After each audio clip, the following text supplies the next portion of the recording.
संगत जी, गुरु जी महाराज बिना बताए संगत का कितने अनोखे तरीके से कल्याण करते हैं। एक बहुत ही अद्भुत सा सत्संग गुरु जी की पुरानी संगत का है। एक अंकल जो बिजली विभाग में काम करते, अब किसी कारण वो सस्पेंड हो जाते हैं। धीरे धीरे उनकी उम्र भी बढ़ रही थी और रिटायरमेंट का टाइम आ रहा था।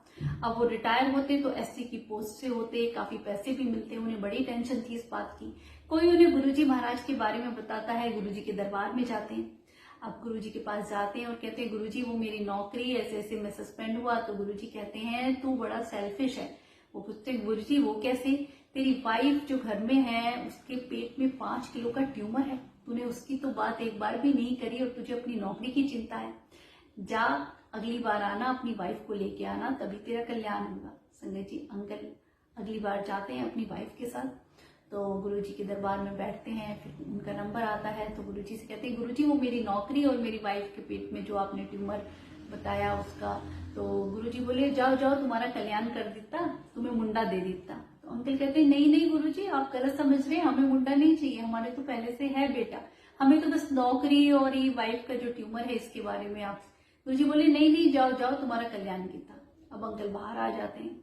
बढ़िया समझ में कि हम तो गुरुजी को कुछ और ही पूछ रहे हैं, गुरुजी कुछ और बता रहे हैं। गुरुजी वहां पे गुरुजी के सेवादार रघुवीर अंकल थे। तो रघुवीर अंकल से कहते हैं कि गुरुजी को कुछ समझ में नहीं आई, समझ ही नहीं रहे हम क्या कह रहे हैं, और वो कह रहे हैं तुम्हें मुंडा देता। तो रघुवीर अंकल कहते हैं कि अंकल अगर गुरुजी को समझ नहीं आती तो 70 किलोमीटर दूर बैठी आपकी वाइफ के पेट में 5 किलो का ट्यूमर है, आप कैसे बता पाते? समझ आपको नहीं आ रही है। अगर वो कह रहे हैं कल्याण किया तो आपका कल्याण हो गया है, आप जाओ। अगर फिर भी आपके मन में है तो आप हफ्ते बाद फिर आना। संगत जी वो चले जाते हैं। कुछ ही दिनों बाद उनकी वाइफ के पेट में वो कहती है, ऐसे लगता है कुछ हलचल सी हो रही है, तो मुझे एक बार ऐसा ना हो ट्यूमर ज्यादा बढ़ गया है या कुछ ऐसा लीक कर रहा है, तो मैं एक बार अल्ट्रासाउंड करा लेती हूँ। वो अल्ट्रासाउंड कराती हैं तो उसमें 5 मंथ प्रेग्नेंट होती है। अब वो अंकल पूरी रिपोर्ट लेके गुरुजी के दरबार में आते हैं और रिपोर्ट ऐसे दिखाते हुए कि गुरुजी ये क्या है, हमें नहीं चाहिए मुंडा, हमने आपको अपनी नौकरी के लिए और पत्नी के ट्यूमर के लिए कहा था, हमें तो मुंडा चाहिए नहीं। वो बड़े गुस्से में। अब गुरुजी कुछ नहीं बोले और मुस्कुरा दिए। संगत जी वो 4 बजे तक वहीं रहे, गुरुजी के दरबार में गए नहीं। गुरुजी हमारी यही समस्या है, ये। गुरुजी अपने रूम में चले जाते हैं। अब रघुवीर अंकल भी गुरुजी के रूम में पीछे पीछे जाते हैं तो अंकल भी उधर जाने की कोशिश ही करते हैं। कदम रखते ही हैं रूम में, गुरुजी बहुत डांट लगा देते हैं कि जाओ जाओ यहाँ से, तुम्हारा कल्याण किया, तुम्हें समझ नहीं आता। और गुरुजी अंकल को जाने के लिए कह देते हैं।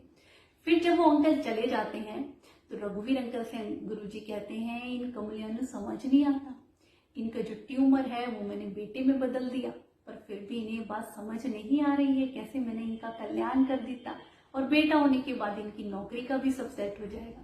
संगत जी रघुवीर अंकल समझ गए कि गुरुजी की माया कोई नहीं जान सकता। अब रघुवीर अंकल बाहर आए तो वो अंकल अपने शूज पहन के बाहर रोड क्रॉस कर ही रहे थे कि रघुवीर अंकल उनके पास गए।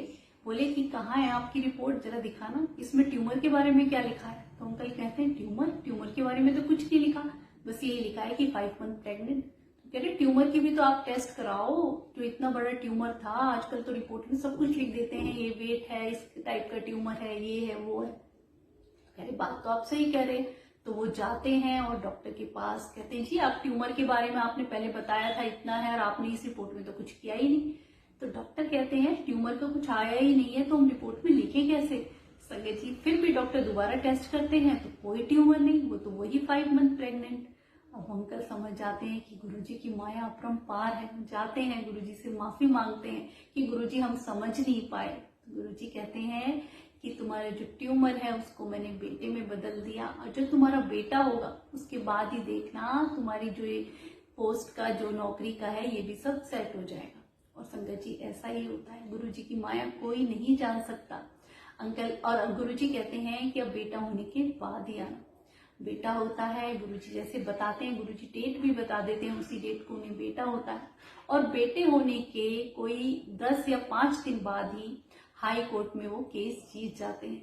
तो ऐसे हमारे गुरुजी महाराज, और उसके बाद वो एससी की पोस्ट से ही रिटायर होते हैं। कैसे संगत का कल्याण करते हैं बताते भी नहीं है संगत जी। और वो अंकल गुरुजी के दरबार में जाते हैं, माफी मांगते हैं कि गुरुजी हम आपको समझ नहीं पाए, पर गुरुजी हमने भी बहुत कोशिश करी है। संगत जी गुरुजी कहते हैं, वो कैसे?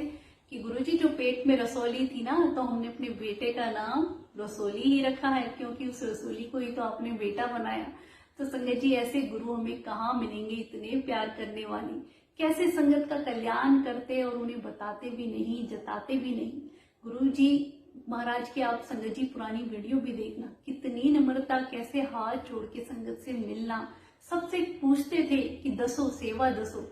और हम किसी से पूछते हैं ऐसे नहीं संगत जी, परमात्मा हमारे सामने बैठे हैं, उनकी विनम्रता देख के हमें भी सीखना चाहिए। गुरुजी महाराज के अनोखे तरीके संगत का कल्याण करने के, और आज भी गुरुजी ऐसे ही संगत को ब्लेस कर रहे हैं। अनंतम अनंतम शुक्राना गुरुपा।